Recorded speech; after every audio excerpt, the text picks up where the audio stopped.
It's not a laughing matter, but it was just so funny.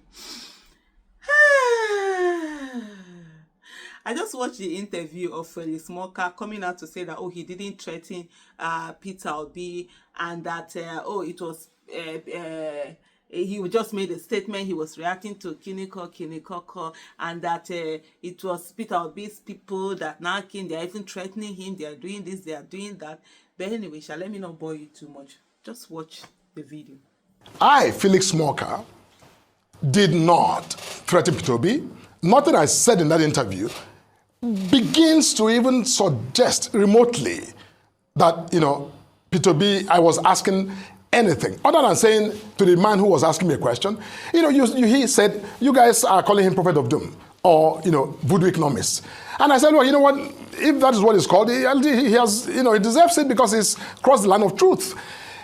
Now, I don't know by what medium or by what, effort do you then transmogrify that conversation into a threat to Obi's life and the life of his family or those around him. That is libel in the extreme. I know Mr. Obi likes to quote figures from Bangladesh, from India, from China, but that's not what we're talking about. Let's move to the second leg of it. Has anybody threatened you? Because your own party is saying you have been threatened. And who are those people who have threatened you? How? Actually, because you are alleging. Absolutely. You should also prove. As it turns out, Peter Obi's allegation that the words I spoke in that interview threatened his life. Now, immediately, as I speak, I have documented no less than 400 threats, about over 200 of which are death threats. Documented. I'm not talking about people these are written texts that I have carefully documented and which, I'm providing to the law enforcement agencies, or people really telling me graphically describing how they intend to take me out, to shoot me, behead me in graphic language. You see, this is not a joke. And it's gone further to some members of my family who have also been, threatened directly. I'm not speaking about just, suggesting in graphic, language. You see, but, I'm not concerned about that because, what has triggered this entire insanity cannot be attributed to me. I did not threaten Peter Obi. And so anybody who is threatening me, that is their decision to do so. But, I hope that our law enforcement system will respond as effectively as possible to also, bring those individuals to justice.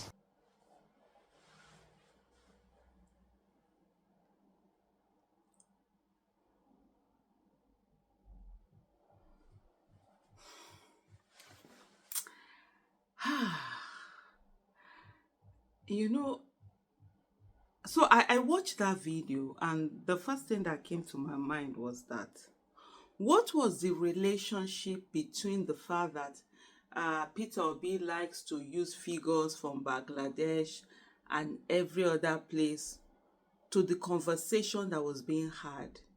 I need to understand what was it that Abati was driving at? Or is it okay that the fact that Peter Obi uses Bangladesh and all of that, was that a reason why it was okay for Felix Morka to have said what he said, or the threat that came to him? And, the gleeful way and how gleefully you could see, Abati trying to, what about you? Have you gotten threats? I said, forget about that one. Let's talk about you. There's something, I said there's a background info. It wasn't as if someone is asking a question. I might be wrong, but this is what I feel from watching that clip.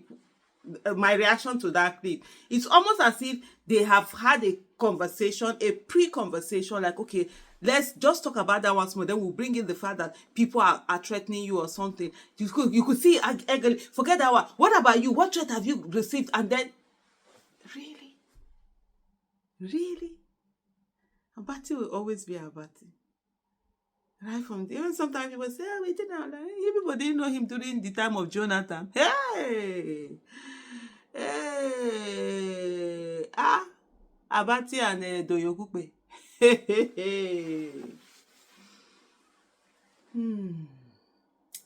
Anyway, Sha, let me come back to the meaning of the video, right? So he's not saying that, oh, he did not threaten Peter Obi, he did not do this, he did that. If he has gotten threats, by all means, he should go to the law enforcement agents and report those threats, to his life. But that doesn't take away the fact that he threatened somebody else by telling him that he has crossed the line several times, and that whatever it is that comes to him, he has it coming to him. What do they think that? What does he think that is? Oh, it's a joke. Oh, he was just joking. And the other people that also wrote down what they will also tell him that they too were also, just joking. Since joking is the thing that we just see that we should just be making as jokes and all of that. But it's really crazy. Or probably he didn't understand. When they say if the messenger, they always say, my people have a saying that if you are a messenger, they send you as slave. You don't have to deliver it as a slave.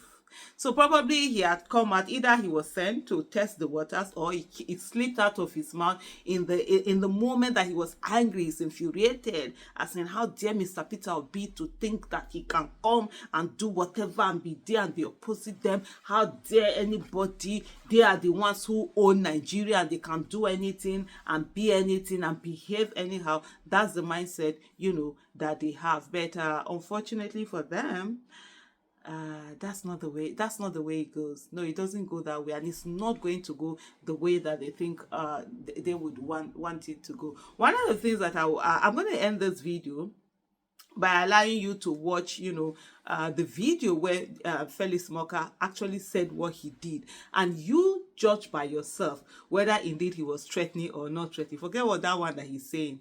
He go explain tire. You just watch. No. He is the one that's throwing that. Mr. Obi is shooting from the hip.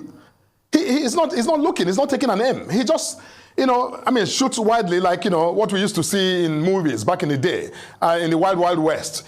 He is not being rational. He's absolutely irrational in his thinking and in his public commentary for a man who was governor for 8 years, who left nothing to remember in Anambra State by way of a legacy or transformation. But all of a sudden, he served as governor 8 years. He didn't have the wisdom or the smarts to change Anambra State, to make Anambra the beacon, that example of, governance in the country. But then, he runs for president, in 2023. And then now, he didn't win. He's sulking, rather than actually get a perspective and, figure out what he did to lose so he can do better in the future. He would think that he can bring down the government by simply, being maliciously deceptive. That is wrong. I'm not somebody to, to go on that offensive in that manner. But Mr. Obi has crossed the line so many times. And I think that at this point, he has coming to him whatever he gets, he needs to manage it.